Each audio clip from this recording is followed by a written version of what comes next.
Now, it's been 1 year since our very first goat arrived here on our homestead. Owning goats has definitely had its ups and downs, and it's been a crazy cool learning experience.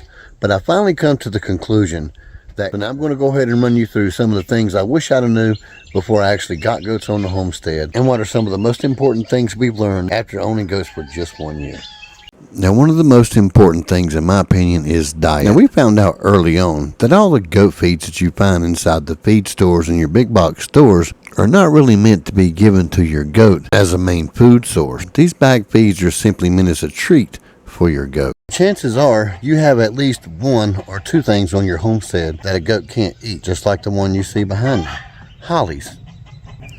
Also, elderberry. As you can see, all those wild elderberry growing across the creek bank down there. Along with tomato plants, there's so many other things that a goat can't eat. Therefore, by controlling everything your goats eat, you'll know exactly what's going into their body. Then when problems arise, you can pretty much narrow it down much faster than trying to find out if it was something they ate when you wasn't around. In my opinion, at least 90% of a goat's diet should consist of alfalfa and other types of hay. I still say that goats are really no harder to take care of than chickens. Once you get in a routine, you definitely have a routine with chickens, or you at least should be having a routine with chickens, and goats are no different.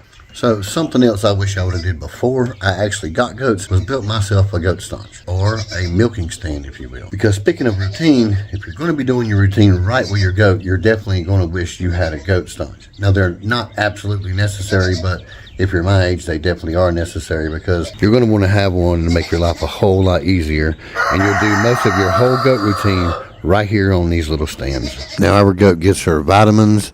She also gets to eat at her favorite restaurant while she gets her hair did. And while she's relaxing, she also gets a nice pedicure. It's also a good time to go ahead and check their eyelids for parasite loads. Right now, she likes head scratches, and we've done checked her. She's looking pretty good. Now, another thing that we feel is absolutely important is imprinting, and how we accomplish this is we take mom out of the pasture along with the babies when we're going to bottle feed them her milk, and we let them acclimate to the new family. Spending time with your baby goats early on is absolutely important, but we don't want mom to stress, so we make sure she goes along with the kids while they're out here playing and getting used to bottle feed. Now, when we run into an emergency situation where we don't have a mom, most new goat owners go straight for the milk replacer. But if you do enough research, you'll find out this stuff can do more harm than good.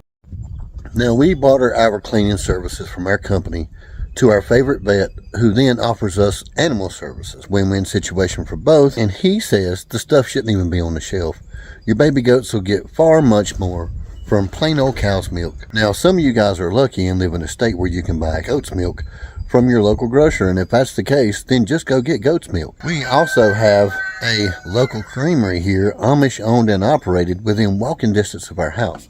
So we just get us some pet milk. The only misinformation on this label is not for human consumption, because we also consume this milk on a daily basis. Now, the reason they are forced to put not for human consumption on these jugs of milk is basically because it comes straight from the cow's teat into the jug and straight into the fridge. Now, guys, don't worry. If you don't have either one, you can just go to the grocery store and get the fattiest milk you can get, which usually has a red or white cap. It's just regular whole milk. Your baby goats will do much, much better with that milk instead of the garbage in the bag.